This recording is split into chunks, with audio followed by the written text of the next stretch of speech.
আসসালামু আলাইকুম, আমন্ত্রণ জানাচ্ছি আইজি ক্রিয়েশন নিউজ আপডেটে। সঙ্গে আছি আমি ইমতিয়াজ আহমেদ।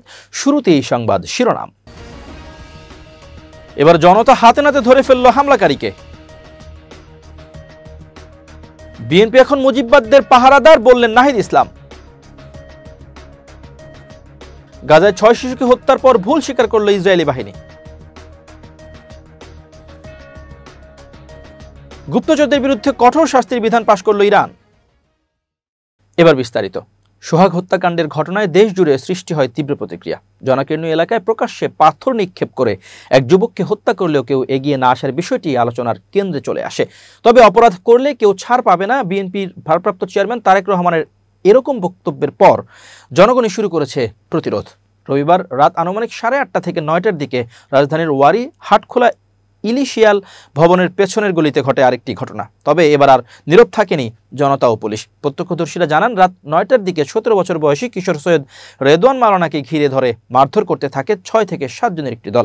হামলাকারীরা রেদওয়ানের মাথায় মোটরসাইকেলের হেলমেট দিয়ে একের পর এক আঘাত করতে থাকে। এক পর্যায়ে হামলাকারীরা ইট দিয়ে তার মাথায় আঘাত করতে উদ্ধত হলে সেখানে উপস্থিত স্থানীয় অন্তত 50 থেকে 60 জন সাধারণ মানুষ এবং দায়িত্বরত ট্রাফিক সার্জেন্ট দ্রুত এগিয়ে এসে এই বর্বরতা প্রতিহত করেন। এদিকে সামাজিক যোগাযোগ মাধ্যমে ছড়িয়ে পড়া এক ভিডিওতে দেখা যায়, আটক 2 যুবককে লক্ষ্য করে স্থানীয়রা ক্ষোভ প্রকাশ করে বলছে, তোদের মতো লোকদের কারণেই দেশটা শেষ হয়ে যাচ্ছে, তোদের আর ছাড় নেই। ঘটনাস্থলে 2 হামলাকারী আব্দুর রহিম মাহি ও সাব্বির হোসেন রাতুলকে আটক করে পুলিশ। বাকি হামলাকারীরা পালিয়ে যায়। ওয়ারি থানার উপপরিদর্শক মোহাম্মদ জাকারিয়া খান গণমাধ্যমকে জানান, আটক 2 জনের বিরুদ্ধে মামলা প্রক্রিয়াধীন। তাদের দাবি, তারা শিক্ষার্থী এবং যাত্রাবাড়ি এলাকায় বসবাস করেন। এ বিষয়ে ওয়ারি থানার ভারপ্রাপ্ত কর্মকর্তা ফয়সাল আহমেদ জানান, হামলাকারী শিক্ষার্থী বলছে আহত ছেলেটিও শিক্ষার্থী। তারা পূর্ব পরিচিত ছিল কিনা কিংবা ব্যক্তিগত কোনো শত্রুতা ছিল কিনা সবকিছু তদন্ত করে দেখা হচ্ছে। তবে সবচেয়ে গুরুত্বপূর্ণ বিষয় হলো, এবার জনতা আর নীরব ছিল না, সবাই মিলে প্রতিহত করেছে। বিএনপি এখন মুজিববাদী সংবিধান, সেই 72-এর সংবিধানকে টিকিয়ে রাখতে চাচ্ছে বলে মন্তব্য করেছেন জাতীয় নাগরিক পার্টি এনসিপির আহ্বায়ক নাহিদ ইসলাম। তিনি বলেছেন, আমরা বলেছিলাম বাংলাদেশে মুজিববাদ একটি বিভাজন তৈরি করছে। মুজিববাদী সংবিধান বাংলাদেশ রাষ্ট্রকে এগোতে দেয়নি, কিন্তু সেই মুজিববাদী সংবিধান, সেই 72-এর সংবিধানকে টিকিয়ে রাখতে চাচ্ছে এখন বিএনপি এখন চাঁদাবাজদের দল হয়েছে, সন্ত্রাসীদের দল হয়েছে, মুজিববাদের নতুন পাহারাদার হিসেবে আবির্ভূত হয়েছে। ফলে চাঁদাবাজ আর মুজিববাদের নতুন পাহারাদার এসেছে। সোমবার দুপুরে পটুয়াখালী সার্কিট হাউসের সামনে সড়কে জুলাই পদযাত্রা উপলক্ষে এক পথসভায় তিনি এসব কথা বলেন। দুর্নীতি অনিয়মের ব্যবস্থা বদলের জন্য ছাত্র জনতা জীবন দিয়েছিল মন্তব্য করে নাহিদ ইসলাম বলেন, গণঅভ্যুত্থানের সময় শেখ হাসিনার সরকার যেভাবে আমাদের বিরুদ্ধে ষড়যন্ত্র করেছিল, গণঅভ্যুত্থানের পরও সেই একই ব্যবস্থা, দুর্নীতি মাফিয়াতন্ত্র চলছে। আমলাতন্ত্র আমাদের বিরুদ্ধে ষড়যন্ত্র চলমান রেখেছে। তারা অভ্যুত্থানের শক্তির মধ্যে বিভাজন তৈরি করেছে। জনগণকে ঐক্যবদ্ধ হয়ে এসবের বিরুদ্ধে লড়াই করার আহ্বান জানান নাহিদ ইসলাম বলেন, আমরা বলেছিলাম শত্রু বাংলাদেশের ভিতরে নয়, শত্রু বাংলাদেশের বাইরে রয়েছে। সেই বাইরের শত্রুর বিরুদ্ধে বাংলাদেশের সব পক্ষকে ঐক্যবদ্ধ হতে হবে, কিন্তু বাংলাদেশের ভিতরেই আমাদের বিরুদ্ধে বারবার বিভাজন তৈরি করে রাখা হয়েছে, যাতে আমরা দুর্বল থাকি, যাতে আমাদের ভিতর অনৈক্য থাকে। আমাদের বিরুদ্ধে ষড়যন্ত্র হচ্ছে, যত ষড়যন্ত্রই হোক না কেন আমাদের এই পদযাত্রা অব্যাহত থাকবে। আপনারা ভয়ের সংস্কৃতিকে তোয়াক্কা না করে সামনে এগিয়ে যাবেন। তিনি বলেন, জুলাই ঘোষণাপত্র, জুলাই সনদ আগামী 3 আগস্ট আমরা ঢাকা কেন্দ্রীয় শহীদ মিনার থেকে আদায় করে ছাড়ব। সেখানে আপনাদের সঙ্গে দেখা হবে। সংগঠনের উত্তরাঞ্চলের মুখ্য সমন্বয়ক সার্জিস আলম সঞ্চালনায় সভায় আরও বক্তব্য দেন এনসিপির দক্ষিণাঞ্চলের মুখ্য সংগঠক হাসনাত আবদুল্লাহ, সিনিয়র যুগ্ম আহ্বায়ক সামান্তা শারমিন, যুগ্ম আহ্বায়ক মুজাহিদুল ইসলাম শাহিন, সিনিয়র যুগ্ম সদস্য সচিব তাসলিম জারা, এনসিপি নেতা মাহমুদা মিতু, মশিউর রহমান। বক্তব্য শেষে এনসিপি নেতারা জুলাই শহীদদের পরিবারের সদস্যদের সঙ্গে মত বিনিময় করেন। পরে শহরের চৌরাস্তায় এনসিপির দলীয় কার্যালয় উদ্বোধন করা হয়। এর আগে বেলা 11:30টায় শহরের সার্কিট হাউসের সামনের সড়ক থেকে পদযাত্রা শুরু হয়। সেটি নিউ মার্কেট সদর রোড হয়ে লঞ্চঘাট, সবুজবাগ মোড়, কাজীপাড়া, তিতাস সিনেমা রোড হয়ে সার্কিট হাউসে এসে শেষ হয়।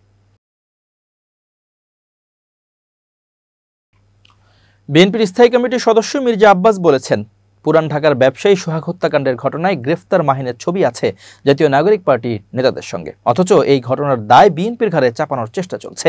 এছাড়া জামাতের সমালোচনা করে তিনি মন্তব্য করেন, আরেকটি দলের লম্বা লম্বা কথা ছাড়া, হাদিয়া নেয়া ছাড়া আর কোনো কাজ নেই। সোমবার 14 জুলাই সারা দেশে আইনশৃঙ্খলা পরিস্থিতির অবনতির প্রতিবাদে রাজধানীতে বিএনপি আয়োজিত বিক্ষোভ মিছিলে এসব কথা বলেন তিনি। এ সময় মির্জা আব্বাস বলেন, সোহাগ হত্যাকাণ্ডের ভিডিও তৈরি করা ভিডিও মনে হচ্ছে।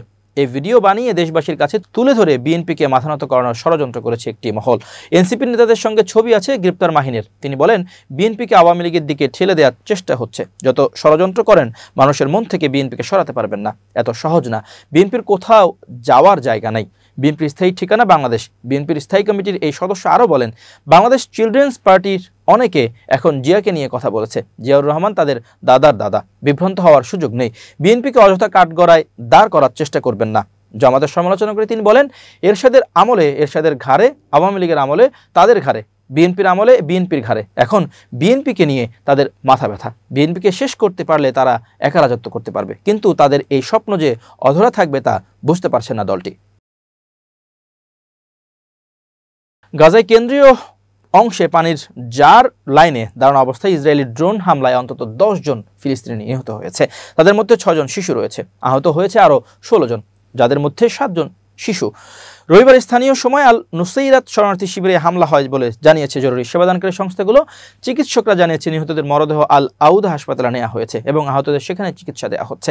প্রত্যক্ষদর্শীরা জানান, একটি পানির ট্যাঙ্কারের পাশে খালি জার নিয়ে লাইনে দাঁড়ানো লোকজনের উপর ইসরায়েলি ড্রোন থেকে একটি ক্ষেপণাস্ত্র ছোড়া হয়। এদিকে ইসরায়েলি সেনাবাহিনী আইডিএফ স্বীকার করেছে তারা ইসলামিক জিহাদের এক সদস্যকে লক্ষ্য করে হামলা চালাচ্ছিল, কিন্তু প্রযুক্তিগত ত্রুটির কারণে গোলাটি লক্ষ্যের চেয়ে বহু মিটার দূরে গিয়ে পড়ে। তারা আরও জানিয়েছে ঘটনাটি তদন্তাধীন এবং তারা বেসামরিক মানুষের ক্ষতি এড়াতে সর্বোচ্চ চেষ্টা করে থাকে। এক বিবৃতিতে আইডিএফ বলেছে, তারা বেসামরিক ক্ষয়ক্ষতি ঠেকাতে যথাসম্ভব চেষ্টা করে এবং অপরপক্ষের সঙ্গে যুক্ত নয় এমন নাগরিকদের ক্ষতির জন্য অনুশোচনা প্রকাশ করেছে।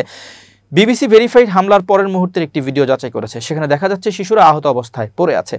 স্থানীয় সময় সকালে আল নুসৈরাত জুনিয়র হাই স্কুল থেকে 80 মিটার দক্ষিণ পশ্চিমে একটি সড়কে এই ঘটনা ঘটেছে বলে জানা গেছে। ঘটনাস্থলের কাছে একটি কিন্ডার গার্ডেন ভবনও রয়েছে।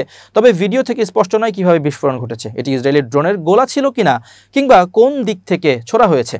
গত রবিবার গাজার কেন্দ্রীয় ও গাজা সিটির আবাসিক ভবনে 3টি আলাদা ইসরায়েলি হামলায় আরও অন্তত 19 ফিলিস্তিনি নিহত হয়েছে বলে জানিয়েছে গাজার সিভিল ডিফেন্স এজেন্সি।